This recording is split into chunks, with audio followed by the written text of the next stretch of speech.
안녕하세요. 엄마표 영어 성장기입니다. Hello, my name is Sophie, and this is my mom, Monica. You all know that. And today, 안녕하세요. 엄마표 영어 성장기입니다. 오늘은 영어에 노출되는 시간 1만 시간의 법칙, 그리고 우리나라 공교육과 대치동 사교육 영어 수준에 대해서 알아볼게요. 제가 참고한 책은 엄마표 영어 교육 10년 플랜이란 책입니다. 저도 물론 엄마표 영어를 하고 있지만 유튜브 채널을 시작한 후에 제 경험뿐 아니라 좀 더 전문적이고 정확한 정보를 팁으로 알려드려야겠다는 생각에 꾸준히 관련 책자를 읽고 있는데 개인적으로 이 책은 추천할 만한 책이었어요.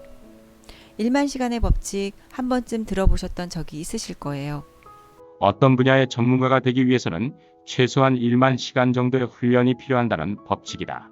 1만 시간은 매일 3시간씩 훈련할 경우 약 10년, 하루 10시간씩 투자할 경우 3년의 시간이다. 아이가 영어를 남들보다 뛰어나게 잘하려면 영어를 집중적으로 훈련할 수 있는 확실한 시간 확보가 중요하다. 즉, 영어에 노출되는 나이가 어릴수록 시간 확보에 유리하다는 의미이다. 제 경우를 참고해서 말씀드리면 현재 저희 아이는 3시간에서 4시간 이상을 영어 노출이 되고 있어요. 주로 1시간에서 2시간 이상을 영어 챕터북이나 소설책을 읽고 있습니다. 책이 재미있다면서 스스로 3시간 넘게 책만 본 적도 있어요. 여기에 매일 영화나 애니메이션을 자막 없이 보는데 1시간 30분 정도 사용해요. 또 짜투리 시간에는 짧은 과학이나 사회, 다큐멘터리 비디오를 봅니다. 즉 하루에 4시간 이상은 영어를 위해 사용한다고 보는데 만약 학원을 다닌다면 이 정도로 영어에 노출될 수 있을지는 의문이에요. 자세한 하루 일과는 앞으로 브이로그를 통해서 매일 뭘 하며 지냈는지 보여드릴까 합니다. 여러 언어 과학자들의 공통된 주장은 최소한 3,000시간 정도 영어에 노출이 되어야 암기가 아닌 감으로 체득하는 영어가 가능해진다. 3,000시간이면 미국에 유학 간 학생이 하루에 8에서 10시간씩 1년 가까이 영어로만 생활하는 것과 맞먹는다. 반면 한국에서 1시간씩 10년을 공부해야 겨우 3,000시간을 넘긴다. 영어를 사용하지 않는 환경에서 하루에 1시간을 할애한다는 것도 결코 쉬운 일은 아니죠.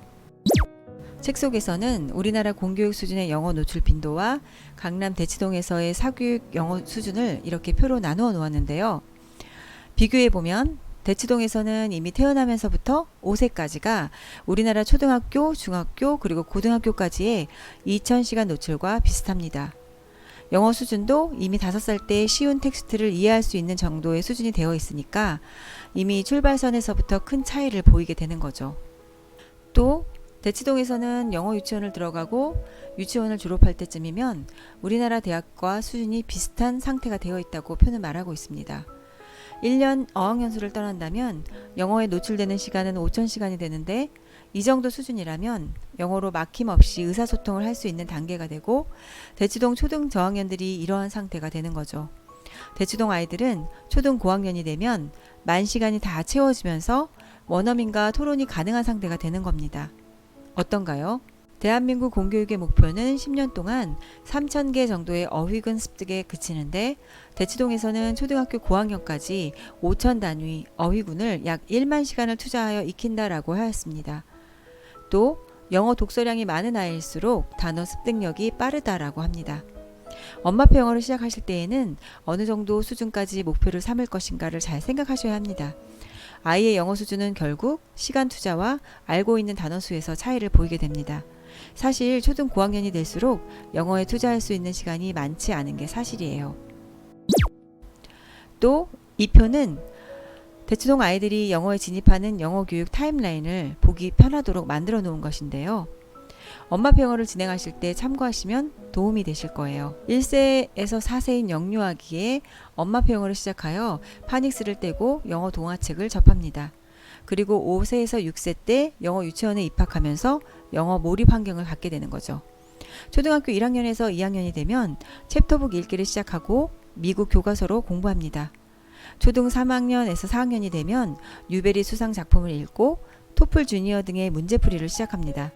그리고 초등 5학년, 6학년 때 토플이나 CNN 뉴스, 테드 톡스 등의 시사 용어를 접하게 됩니다. 저희 딸과 다른 점이라면 영어 유치원을 졸업하지 않았다는 것이겠네요. 그리고 영어 유치원을 꼭 가지 않아도 엄마표 영어만으로도 아이가 영어에 자유로울 수 있다는 점 꼭 강조하고 싶습니다. 초등학교 3학년에서 4학년에는 해외에 나가서 직접 체험을 해보고 외국인과 사귀기도 하는데 이런 경험이 동기부여가 되고 언어를 장기간 배울 수 있는 밑거름이 되겠죠. 꼭 해외를 나가야만 원어민을 접할 수 있는 것은 아니랍니다. 초등 2학년인 딸과는 2번의 한 달 살기, 그리고 유아기 때 다양한 경로를 통한 외국인 문화 접하기 등을 통해서 동기부여에도 큰 도움을 주었는데요. 요즘 외국인 친구를 사귀면서 자기 주도 학습이 이루어지고 있다고 봅니다. 이런 경험에 대해서도 알려드리고 싶은 게 많이 있어요.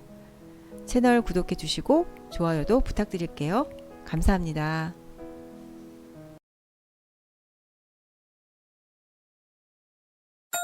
엄마표 영어 성장기 유튜브 채널에서는 경험담과 팁을 알려드리고 있어요.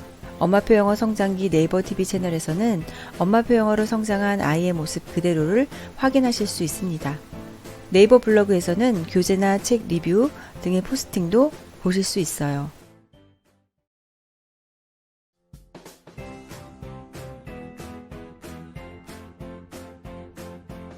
구독과 좋아요 감사합니다.